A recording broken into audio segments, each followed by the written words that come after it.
We're a bit late starting. Thank you for your patience. And here we are. Welcome to this live webinar where we're looking at EU residency status post-Brexit. So what we're trying to cover today is from the perspective of the UK. So what is the residency status for EU nationals going into the UK post-Brexit? We're looking at the EU and movement into the EU for UK expats, but also for non-EU expats trying to relocate into the UK. And the third thing that we're looking at is the few EU countries that are not currently in the Schengen zone and how they differ for UK and non-EU and EU citizens and residency. We might have a few internet broadband issues at the moment. I can see that my image is hesitating a couple of times, so if it does break up, do forgive me, and we'll see what we can do to try and improve the situation as we go along. So today's webinar, we're looking at EU residency status post-Brexit and looking at what the changes are for expats living and working abroad. We'll look at the from the UK perspective of relocating into the EU and from the UK and into the UK for EU nationals as well as non-EU nationals. We'll also look at the Schengen zone and how that affects people within the EU with their movement for residency and tax status, and also looking at the EU residency for the non-Schengen zone countries, although there's some changes coming up on that. First of all, let's look at international law. Let's not forget that international law is in place and it covers expats and people around the world that are moving around under international travel. The EU is not a sovereign country. It's a multi-organizational country between the member states, and those member states come to mutual agreements for treating people in a common way.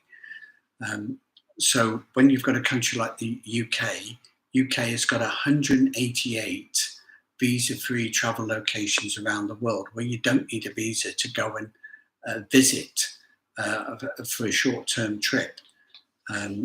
Now, part of Schengen zone is trying to enable that for everybody within the EU, but each individual EU member state can have its own bilateral treaty, its own bilateral visa treaty between the UK and that EU country, for example. And so in which case, nothing changes in terms of travel, but possibly about residency. Some countries, the EU have introduced, and the USA have already got in place an electronic travel record system. It's not deemed to be a visa, but you do need to have electronic registration of your trip into or out of the jurisdiction. But when you do need a visa, the requirements and the necessity for that visa depends where you're going to and where you're coming from, what the bilateral treaty is between the two countries that are involved with your passport and with your destination country. So looking at the EU zone, the Schengen zone particularly, there's 26 countries in the Schengen zone at the moment, and these allow a visa system for people to enter into those systems. Once you get a Schengen visa, it can give you a number of different flexibilities. So you can get a Schengen visa that allows you into that country, but you can also get a Schengen zone visa that allows you then to travel within all 26 countries within the EU. So if you want to do a European trip and you're from a a visa restricted area. You don't need a visa to visit Croatia, Romania. I wish I hadn't said that. They're not two good examples. To visit France, Netherlands, Luxembourg, France, and Spain. So if you're going on a road trip through Europe for business or for pleasure, the Schengen zone gives you the freedom to move within all those different countries. The countries that aren't in the Schengen zone at the moment include Bulgaria, Croatia, and Romania. These are three relatively new members of the EU, and that there is an advanced stage of development of their Schengen zone area. And at the moment, they should join, or they aim to join by the 1st of January 2023. Things could slip, but at the moment, Bulgaria, Romania, Croatia have got independent visa agreements with countries, and whether your travel is from Germany, Lithuania, Spain, UK, China, Singapore, the individual arrangement is what's key for that. You can't go under the general generic Schengen visa arrangement until January 2023, if it's approved in the coming weeks by the EU Council.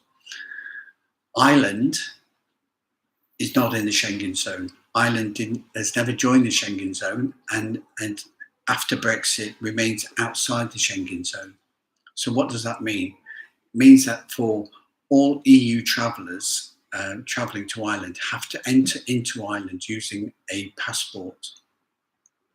It doesn't mean that they don't have necessarily the EU residency rights when they get there, but they need to cross the border. They need the passport to enter. And as we know, generally, if it's a short business or holiday trip up to 90 days, then you may not need that visa, but you're generally allowed to do those short holiday trips without having to prove that you've got a long-term income to support your trip there, because when you leave, the journey ends. But as with any visa arrangement, you often need your return ticket. Gibraltar is an interesting situation. It's an historic link to the UK as a British overseas territory. And unlike the other British overseas territory, it did become part of the EU. With Brexit, Gibraltar left the EU, and there's still an agreement and an arrangement on the longer term standings to be made between Gibraltar and the UK and the EU. So it's a British overseas territory, but it acts independently in terms of being a tax jurisdiction, and it issues its own visas and requirements. So the usual typical visa approach would apply. However, the thing that makes Gibraltar distinct post-Brexit, and not least the practical solution because of the number of Spanish-based workers that migrate into Gibraltar to work each day, is that Gibraltar, although it's not in the EU, remains within the Schengen zone. The Schengen zone visas are issued by the Spanish authorities. So if you get a visa to travel to Spain and you want to go to Gibraltar, you can make sure that your Schengen zone visa will allow you to travel into Gibraltar as well. If you've got a full multi-entry, full long-term Schengen zone visa, then you could move into Gibraltar as well. However, within the whole of the so Gibraltar is a special case. It's in the Schengen zone, but it's not in the EU. So it's separate tax and visa arrangements. If you've not got a Schengen zone visa, then you will need a visa to enter to stay long term. Short term trips are still allowed. The other area that I want to highlight as being different is Cyprus. Cyprus is not part of the Schengen zone. Again, it's applied, but there's a longer term plan, so it's not um, uh, likely at the moment that it will join in the very short term, but that could change. The problem being the border dispute area between Cyprus and Turkey. So there's issues there that need to be considered.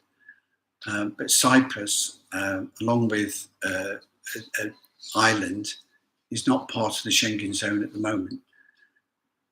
The important thing to remember about the 26 members, the current members of the Schengen zone, and the new ones that will join, the current members of the EU Schengen zone and the new countries that are going to join, they have a restriction on the amount of time you can spend there. So under international law, you can do the 90-day travel for short-term business and or holiday travel without having to go through the requirements of a longer-term visa application process.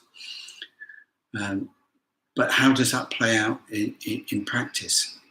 In practice, you're only allowed to spend 90 days in 180 days, 90 days in 6 months in any one Schengen country. So you could have a multi-entry Schengen visa to travel around Europe, and that could allow you to spend the whole year in Europe, 12 months, 360 days. But with the Schengen zone restriction, if you wanted to spend 90 days in Barcelona, Spain, and then you're left to go to France, you can't come back to spend any time in Spain before the end of the 6 months. In theory, you will be barred at the border, whether that's a port crossing, a waterfront crossing, or an airport, or road customs point. You will be barred by the check that they would do at the border using your Schengen visa or your EU ID card.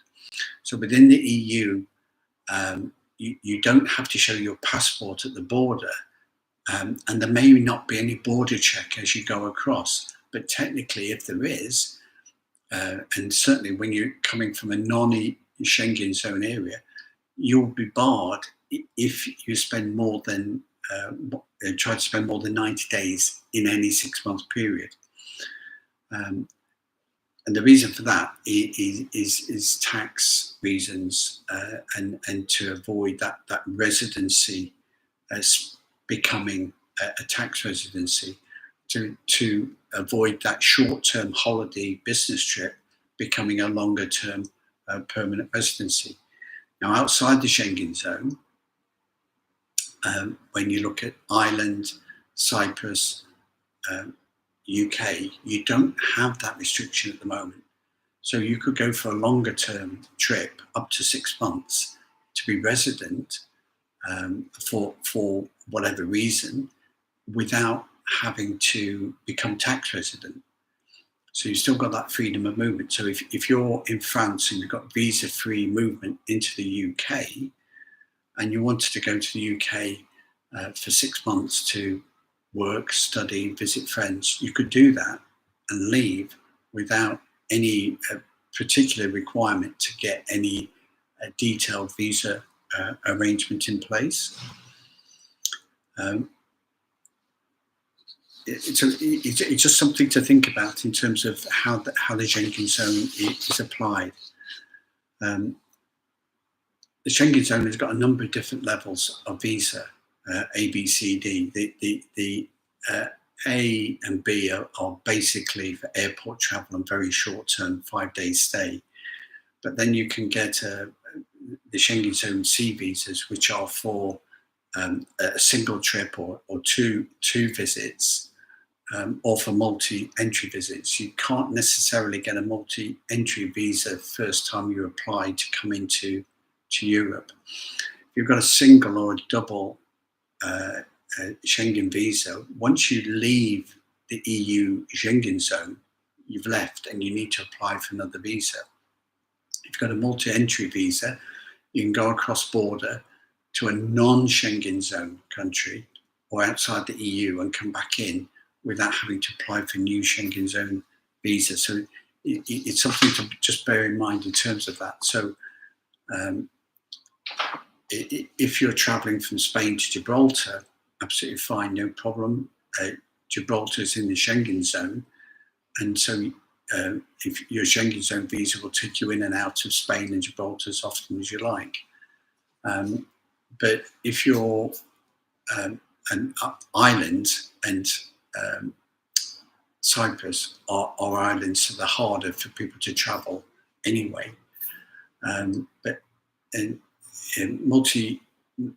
moving in and out of countries which are not in the Schengen zone at the moment could require a new visa for each trip if you cross that border. So it's worth looking at that. But if Romania, Croatia, and Bulgaria join in the start of 2023, that could make a big difference to the way that applies. If you stay in a country more than 6 months in a year, as we've often said, you technically become tax residents.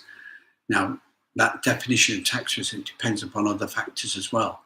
So you could have a longer term stay, but you're still going to be susceptible to tax assessment.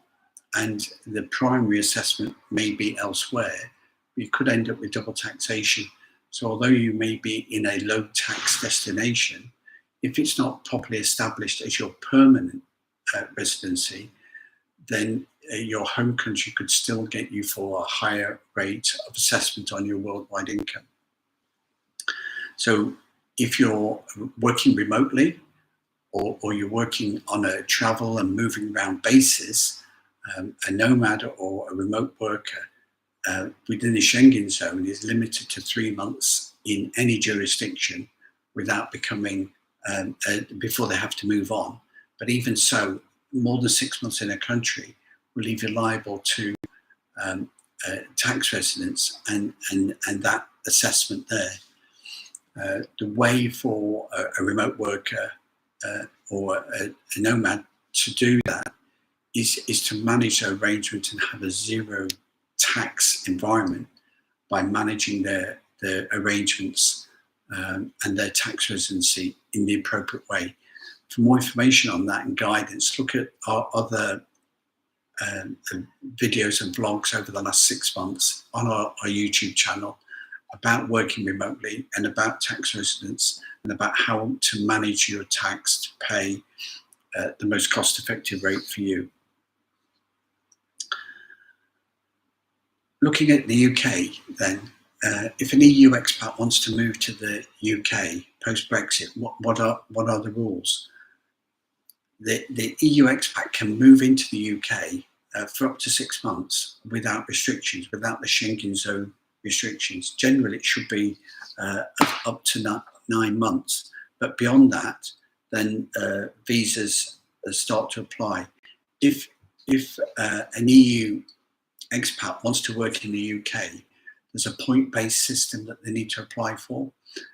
And essentially, to get a longer-term working visa in the UK, you have to get 70 points on your scale, which are collected from a number of different criteria based upon the quality of the skill job that you could offer, your ability to speak English, your permanent home, and your relationships with the UK and the job offer.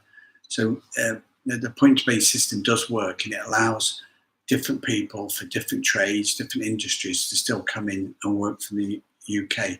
But that applies to non-EU as well as EU nationals coming into the UK going forward.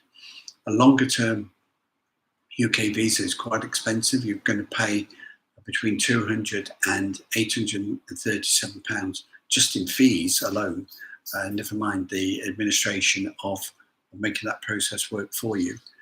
And generally, an expat coming to live and work in the UK needs to have a job offer, a salary, or an income in excess of £25,000 and to be able to carry out that work effectively.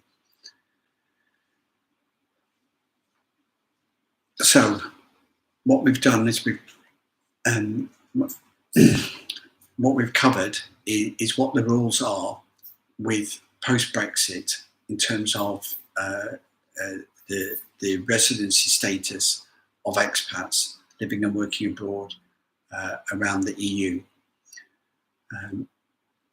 So what we've covered today is the EU residency status post-Brexit in terms of looking at from the perspective of UK expats that want to go and work in the EU. And we've looked at the perspective of EU expats who want to go and live and work in the UK. We've said that the EU has got generally the Schengen zone, which has got 26 countries involved in it, which give it certain restrictions. Some more are looking to join, but other countries are not currently, for the foreseeable future, going to join that. The Schengen zone, once you're in that Schengen zone with a Schengen visa, allows you the freedom of movement within the EU and across border. If it's just a single visa, then once you leave and you have to apply for a new visa. For UK expats, there's 188 different countries that have visa-free travel, and that includes most of the EU.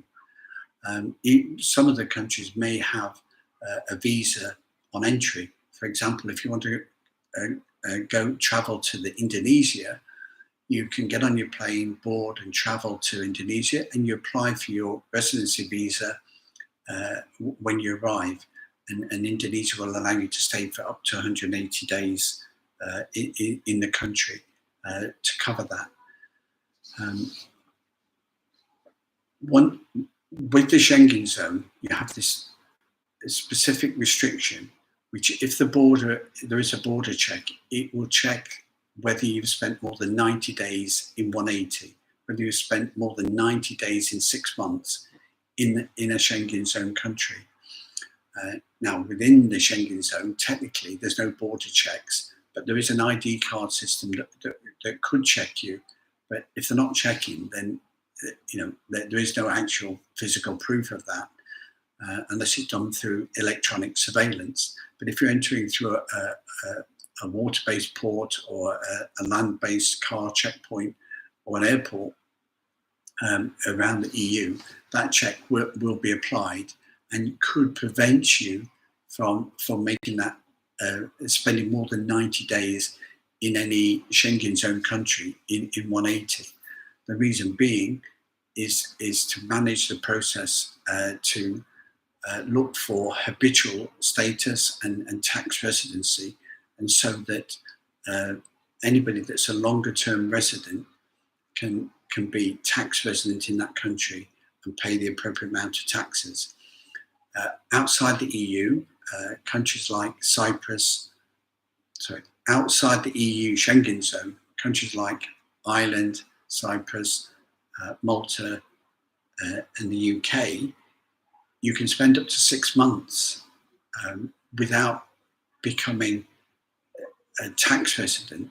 So you can have a short-term but longer-term residency without the need for additional visas. But once you go beyond the 90 days, those requirements begin to come in. So if you're moving to Cyprus, then you should consider registering it and getting your residency visa once you're in country. The same applies in the UK and Ireland.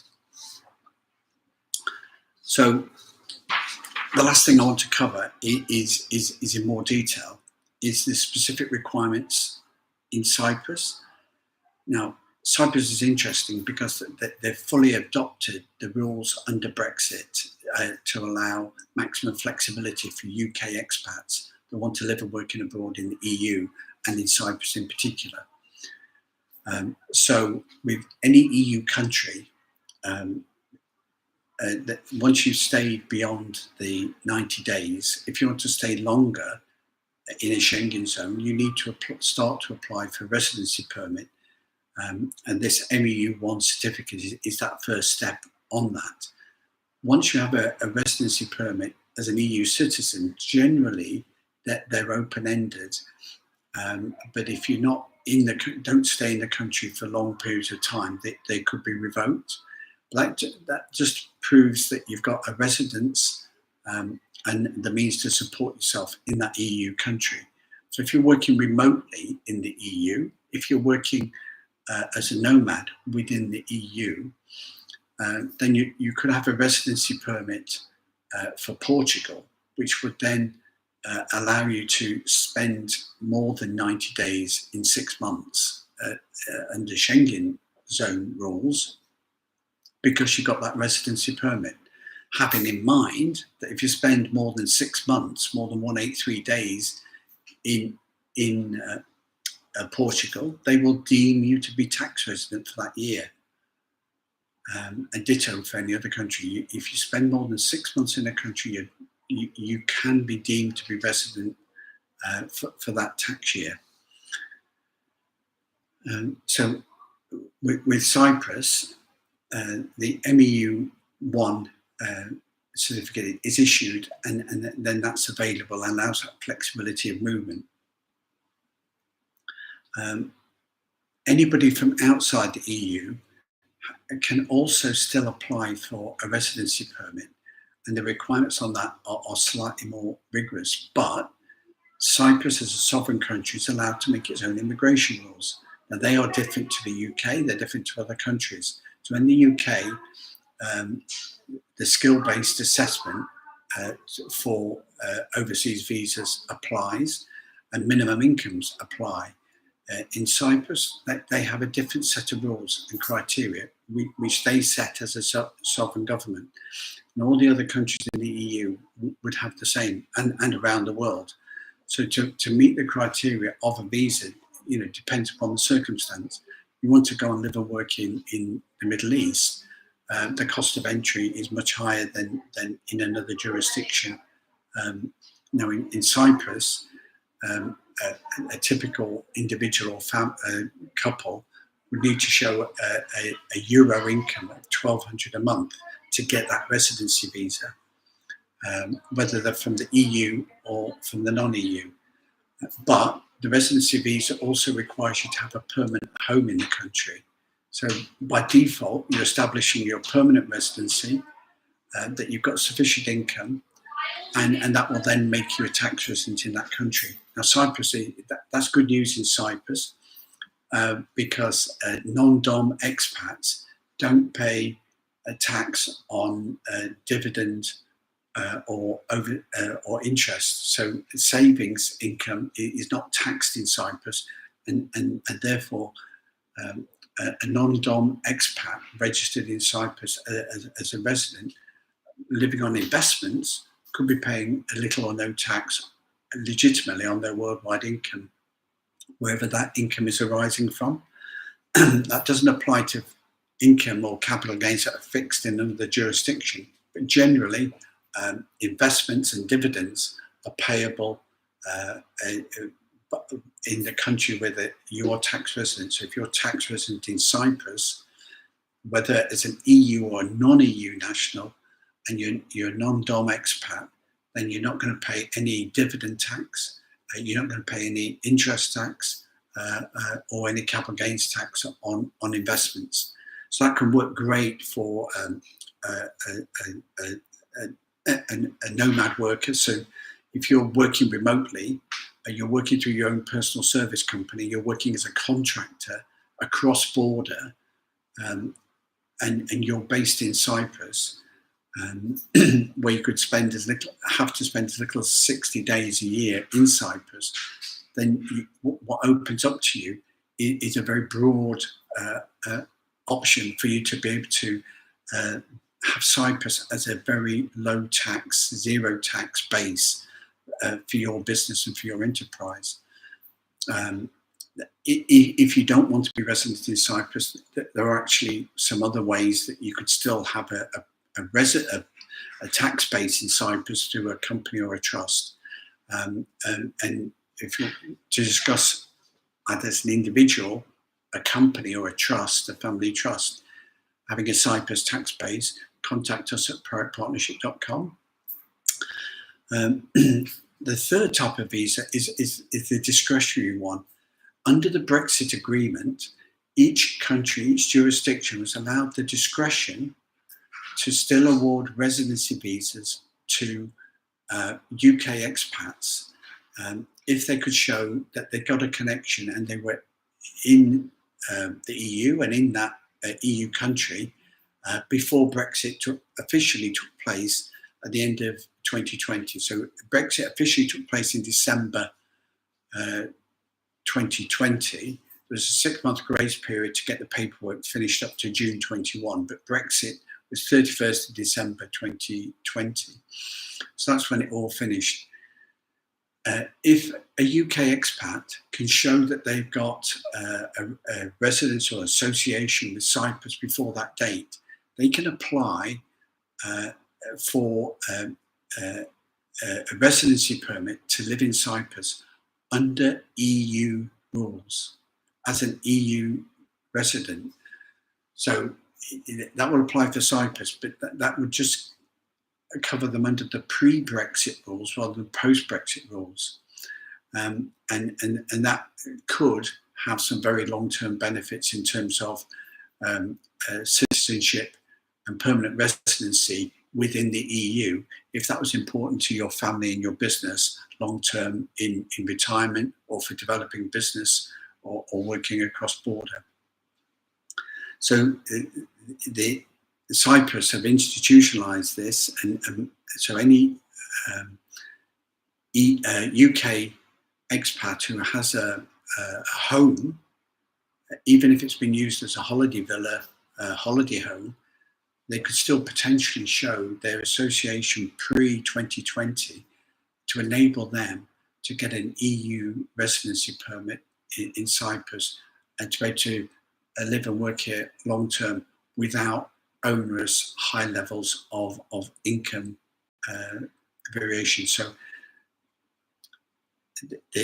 and also, but it comes under the EU rules of treatment in terms of freedom of movement and ability to work and the requirements thereafter. So that EU status post-Brexit is at the discretion of the Cyprus government, and the individual has to prove that they had an association by, for example, owning property or business in Cyprus before December 2020. In Cyprus now, though, if you're a UK or a global expat coming to live and work in Cyprus, the visas will be limited. So they're taking quite a cautious approach. After August 21, the EU applied their new rules on residency and permits, which have been played out around the EU at the moment. And what we discovered there was that under these new rules, that they're quite rigorous and time framed in terms of if you get an EU residency permit before, it was open-ended and not particularly managed. But now, if you don't retain some residency and association in that country, you can lose that residency permit and that residency right. So generally now, a UK expat coming to the EU in Cyprus and getting a residency permit, either under the EU rules or the non-EU rules, it'd be limited to a term. Generally, that's at the moment 1 year, but it could be 1 year or 2 years, but that would then be renewable. So you have to prove that you're still an EU resident in Cyprus or a UK resident in the EU in Cyprus to get that renewal each year. There are significant advantages to that if your long-term objective is to have a residence in the EU.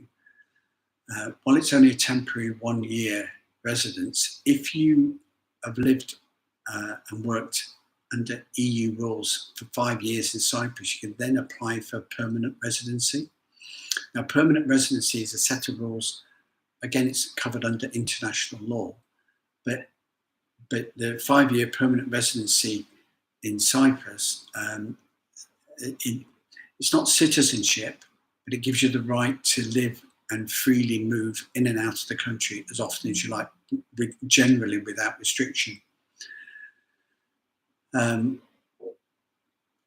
So just to put that into context, is that if you've got dual citizenship, Ireland and UK, the Irish passport allows you freedom of movement throughout the EU, but using your passport to cross the border. If you're an EU citizen with an EU ID card, you've got freedom of movement within the Schengen zone, as long as that expires. If you've got a permanent residency in Cyprus or another jurisdiction, that's not going to be taken away from you, and you can generally maintain a permanent residence long term. So that gives stability to your overseas property, your long-term retirement plan, or your business abroad.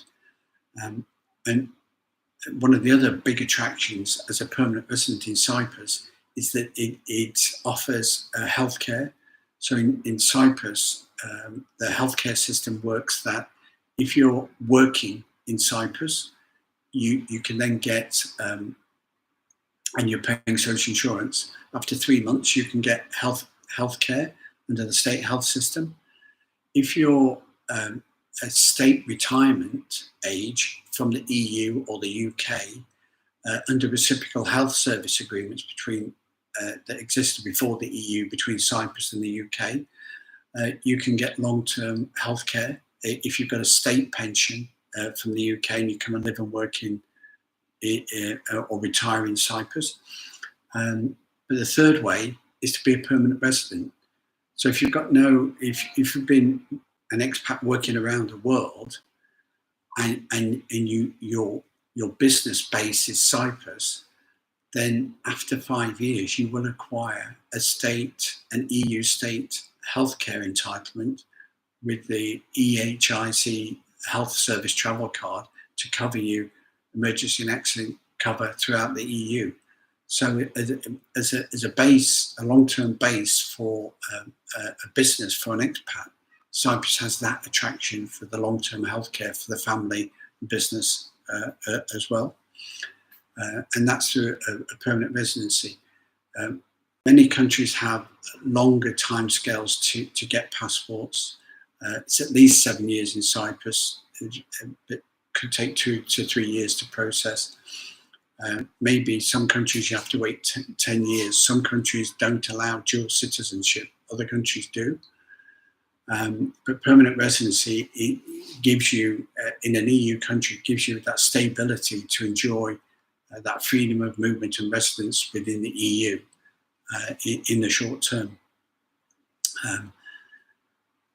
So that concludes our more in-depth look in Cyprus in terms of how the residency rules have changed throughout the EU and how that impacts expats looking to live and work and what their residence is within the EU. The Schengen zone requires a visa to move around for non-EU residents. Once you're an EU resident, you have to become registered in that registration. Within that jurisdiction, once you've got that local residency permit, you don't need a Schengen zone visa. And long-term, over 5 years, permanent residency can offer you long-term EU residency benefits. Don't forget to subscribe to the YouTube channel below. Thanks a lot for listening. And look out for our shorts that we issue with a bit more detail. It's been a long webinar. We covered a lot of detail, and we'll break it down and cover it in the coming weeks and months ahead to understand better the residency rights for expats living and working abroad post-Brexit in the EU. Thanks for listening. We'll see you next time.